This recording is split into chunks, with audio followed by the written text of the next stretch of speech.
Dada, maktabga ketyapman. Ha yaxshi-da, boravering o'g'il bola. Pul bermaysizmi? O'zingiz aytgansiz, erkak kishining cho'ntagida pul bo'lishi kerak deb. O. Mana. $100mi? Ha-da, o'g'il bola. Bu rahmat, dada. Daga. Dadasi, Ha. yosh bolaga ham dollar beramiz. Ha, qalbaki-yu, parvo qilma.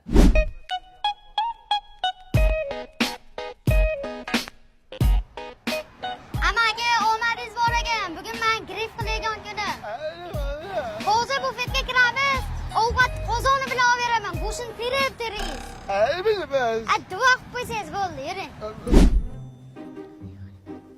Nima yegan bo'ldlaring, bratishkalarim? Gamburger yuramiz. Ha, yuramiz. Bo'ldi, yuring. Amaga bizga gamburger, har birimizga 4 tadan. Ana odamga ovqat olib beryapsan, bularga burger olib beryapsan, o'zi puling bormi tirrancha? Puldan xavotir olmasinlar, behijolat.